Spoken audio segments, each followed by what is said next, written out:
undisputed world champion of that. He could easily destroy us if we play it wrong. Now, maybe he's changed his mind. Fair enough.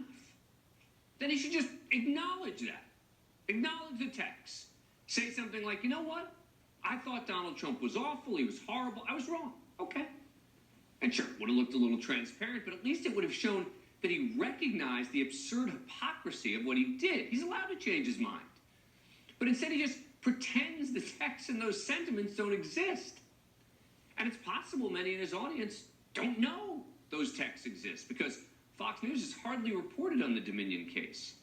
But to everyone else, particularly those like me who long respected Tucker Carlson, this is a new level of phoniness. Joining us now is John Ziegler, conservative media commentator and the co-host of the Death of Journalism podcast. John, thanks for coming back on the program. Appreciate it. All right, so what did you make of Tucker's handling of the interview last night, what he said and didn't say? Dan, you've handled the hypocrisy issue very well, but for me, this hit a lot closer to home and created a lot more anger for me because like you, I'm a fan of Tucker Carlson. I respect him greatly as a talent. I've been friendly with him for many years. Used to work for him many years ago at the Daily Caller. But I know that he loathes Donald Trump. Everyone knows this. And we are at a critical juncture of this process, far more critical than the average person understands. I believe we are very, very close to Donald Trump clinching the 2024 Republican nomination. And it's largely because of Tucker Carlson.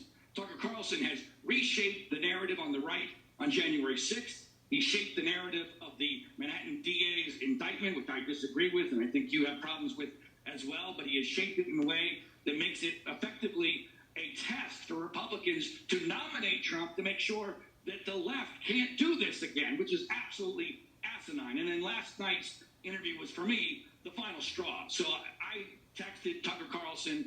I sent him a respectful, heat-seeking missile about what he has done, explaining to him, because I know these people live in a bubble and that no one's going to tell him the truth. And so I said, Tucker, you are re-electing Joe Biden. You are destroying what is left of this republic if Donald Trump is the nominee in 2024. And I hope it's worth it to you because it's good for Fox's ratings, maintaining the audience, not offending the Trump cult that watches Fox on a regular basis. But I hope you sleep well, and I hope the ratings are worth it. And we had an extraordinary exchange because he played the "I'm just a talk show host" card. I don't have any influence. I'm not important. And I'm thinking this is beneath even Tucker Carlson, beneath even a cable news host, because this is the most important media figure there is on the right.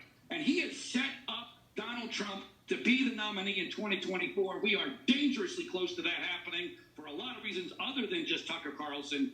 But what we saw last night, it's really hard to imagine. How does Donald Trump get taken down when even Fox News Channel is not just not being agnostic and they're not taking him out, they're now fluffing him up at a critical juncture? I just don't see how it happens. And that is a very, very dangerous thing for the nation.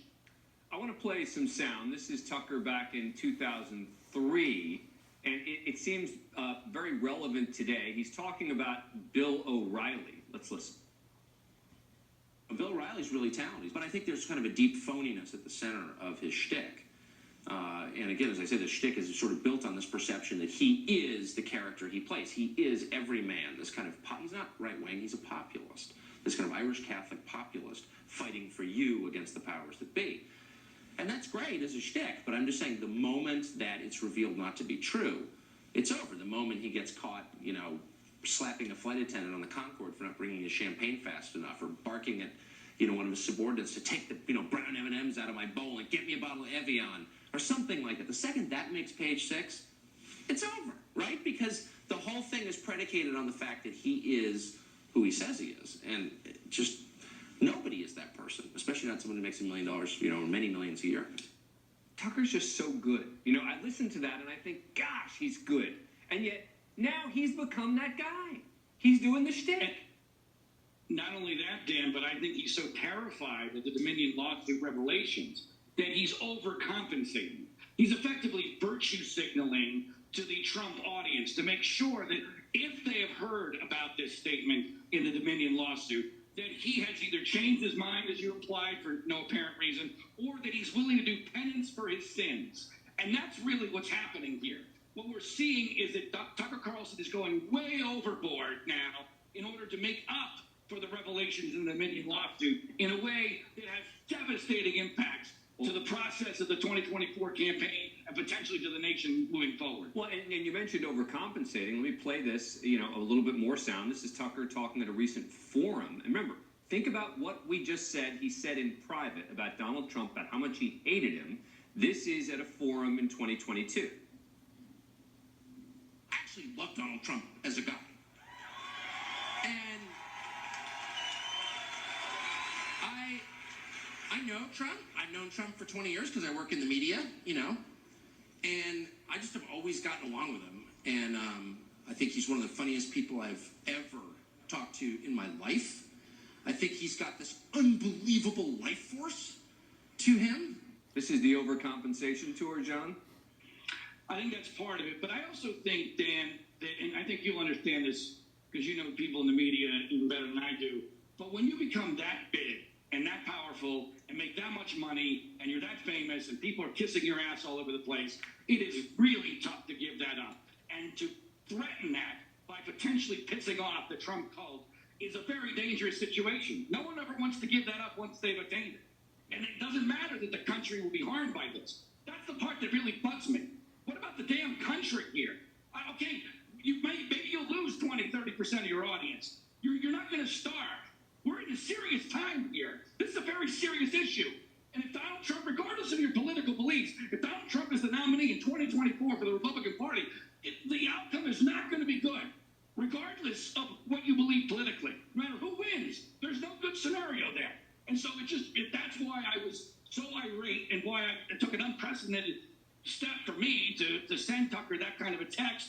I'll probably never talk to him again, but I don't care because I wanted somebody to tell him that he's not getting away with this, that we understand what's really happening, and that there ought to be some level of at least guilt, if not accountability, for what's going on here. A little bit of how the sausage is made here. We actually called John Ziegler to talk about a different topic today, and he said, no. He goes, if you want me, I'm going to talk about Tucker Carlson. And we said, we're talking about Tucker, so we'd love to have you on. John Ziegler, thank you. Appreciate it. Thank you, Dan.